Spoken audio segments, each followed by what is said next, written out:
नमस्कार दोस्तों, मेरा नाम डॉक्टर जयराम है और मैं एक इलेक्ट्रो होम्योपैथी चिकित्सक हूँ। ये नवंबर का समय चल रहा है और दिसंबर स्टार्ट होने वाला है 1-2 दिन में, 29 नवंबर 2025। न्यूज़ में काफ़ी खबरें ये सुनने को मिलती है कि खासकर जब विंटर सीज़न आने वाला होता है दिल्ली के अंदर, कि स्पेशली जब एयर क्वालिटी की बात होती है तो उसमें एक शब्द आता है पीएम 2.4, 2.5, 8 और 10। तो इसमें कहा जाता है कि इस समय इनका लेवल काफ़ी हाई हो जाता है, 300, 350, 500। न्यूज़ में खबरें चलने लग जाती हैं कि दिल्ली अब रहने लायक नहीं है। हरियाणा, पंजाब का जो भी पराली जला रहे हैं वो सारा धुआं दिल्ली में आ रहा है और लोगों की तबीयत खराब हो रही है। एक से एक एक्सपर्ट्स आ जाते हैं टीवी चैनल्स पे, न्यूज़ पे बहस करते हैं, कैंसर हो जाएगा, अस्थमा हो जाएगा, फलाना-ढिमकाना, दुनिया भर की बीमारियाँ आ जाएँगी। तो ये सारी चीज़ें मैं भी सुनता हूँ और अपने मोबाइल स्क्रॉल करते टाइम हमारे सामने भी आती रहती हैं। तो मैं एक बात सोचता हूँ कि क्या भगवान ने ये जो हमारा एक शरीर बनाया है, एक तरीके के डॉक्टर के लिए भी एक मशीन की तरह होती है, जिसे आज तक कभी कोई समझ नहीं पाया है। मशीनें बहुत तरह की होती है, शरीर भी मैं एक मशीन ही मानता हूँ, मशीन ही है। तो क्या ये मशीन इतनी कमज़ोर है कि एक ये जो पॉल्यूशंस है इनको ये रोक नहीं सकती, फ़िल्टर नहीं कर सकती? हम हेपा फ़िल्टर्स की बात कर रहे हैं कि घरों में एयर प्यूरीफायर लगाइए, आपको तभी आप स्वस्थ रह सकते हैं, नहीं तो दीवालों के छेद से, खिड़की से, दरवाजे से पता नहीं कहाँ-कहाँ से डस्ट आ जाएगी। लोग अपने एयर फ़िल्टर्स को दिखा भी रहे हैं खोल-खोल के, देखिए कितना सारा इसके अंदर डस्ट बैठ गया है। मैं एक बात पूछना चाहता हूँ, गाँव के लोग ज़्यादा स्वस्थ होते हैं या शहर के लोग ज़्यादा स्वस्थ होते हैं? मैं हिम्स हॉस्पिटल के जो हमारे एक डॉक्टर आचार्य जी हैं, वो भी एक बार मैं एम्स में गया था सेमिनार में, उन्होंने बातें की थी कि आजकल लोग धरती के कॉन्टैक्ट में नहीं है, मिट्टी के कॉन्टैक्ट में नहीं है, इसलिए डायबिटीज़ होती जा रही है। कारों में आ रहे हैं, चप्पल पहन रहे, जूते पहन रहे हैं। उनको भी मैंने ये सवाल, मौका तो नहीं मिला था सामने पूछने का, लेकिन उन्होंने लिखित में दे रखा था और मैं आज आप लोगों से भी वही सवाल पूछना चाहूँगा। लोग शहरों की बात करते हैं और मैं गाँव की बात करता हूँ, क्योंकि मैं गाँव से जुड़ा व्यक्ति हूँ। गाँव में क्या होता है कि लोग नंगे पैर रहते हैं, उनको डायबिटीज़ नहीं होती और यहाँ पे बात हो रही है कि आपके लिए एक ऐसा बेड बनाया जाएगा, उसकी तारें ज़मीन पे लेके अर्थिंग करी जाएँगी, वो अर्थ आपके पास जाएगा, आप चले ना कोई बात नहीं, सोते-सोते आपकी एनर्जी बॉडी की जो है वो बैलेंस हो जाएगी, नेगेटिव एनर्जी ग्राउंड हो जाएगी, फलाना-ढिमकाना दुनिया भर की बातें, पता नहीं मनगढ़ंत बातें कहाँ से लेके आते हैं समझ में नहीं आता मुझे। और ये हिम्स हॉस्पिटल के आचार्य बहुत बड़े जो बातें करते हैं उनकी बातें चल रही हैं। तो मैं अपनी बात पे आता हूँ, अभी एयर क्वालिटी की जो बात पे आता हूँ, उसमें क्या होता है कि गाँव में जब फसल कट जाती है तो उसको ओसाने के लिए एक मशीन आती है। उस मशीन का मुझे नाम अच्छे से याद नहीं आ रहा है, पर वो फसल को अलग कर देती है, दानों को, और भूसे को अलग कर देती है। आपको अच्छे से याद आ रहा होगा, मुझे अभी याद नहीं आ रहा।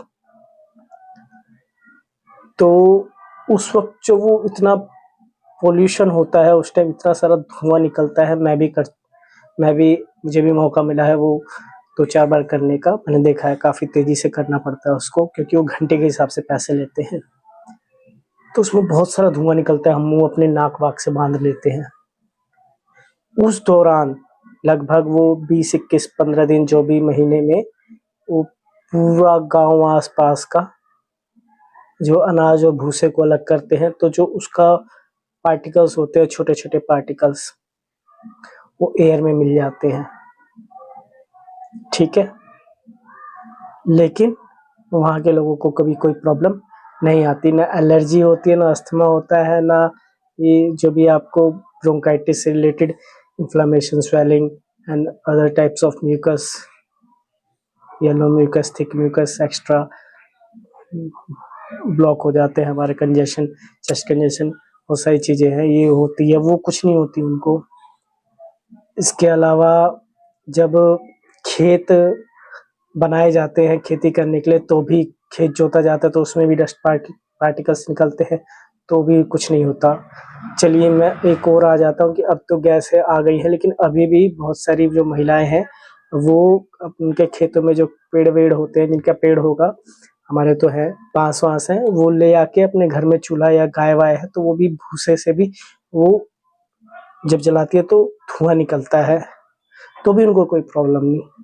बीड़ी सिगरेट की तो बात ही छोड़ दीजिए, बतेरे हैं। और अगर आप वहाँ के रोडों पे जाओगे तो रोड बिहार की इतनी खराब है कि आप चलोगे तो आपको पाउडर लगाने की जरूरत नहीं है, आपका पाउडर ऑलरेडी लग जाएगा आप बाहर निकलेंगे तो। मतलब इतनी सारी चीजें दिल्ली से ज्यादा गांव के अंदर है, फिर भी हम क्या कहते हैं कि नहीं दिल्ली पोल्यूटेड है। मैं आपको यकीन मानता हूँ कि जैसे मैं तैयार होके क्लिनिक पे गया हूँ, शाम को भी वैसा ही वापस घर पे लौटता हूँ, मेरे चेहरे पे धूल मिट्टी नहीं होती।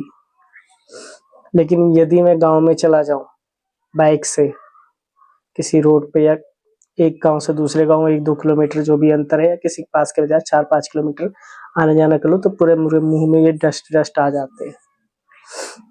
लोग वहाँ के हेलमेट भी यूज नहीं करते। आपको एक और बात बताता हूँ,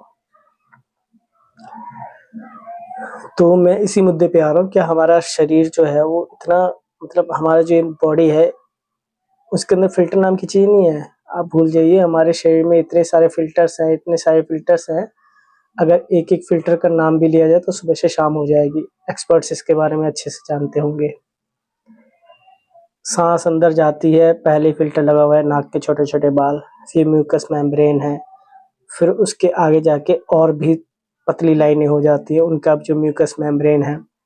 नाक से जब ये गला यहाँ पे आता है, यहाँ पे भी काफी छोटी छोटी नलियां हैं, उसका भी म्यूकस मेम्ब्रेन है, वो छन के जाती हैं, नमी होती है। जैसे आपने रील्स में भी देखा होगा, बताया है कि आप इस समय दिल्ली के अंदर झाड़ू ना लगाए ताकि डस्ट उड़ते हैं, आप पोछा लगाए, पोछे में डस्ट आ जाते हैं, तो वही काम हमारा ये गला करता है। एयर प्यूरिफायर जो काम करता है फिल्ट्रेशन का, वो नाक करती है, ये गला हमारा पोछे का काम करता है।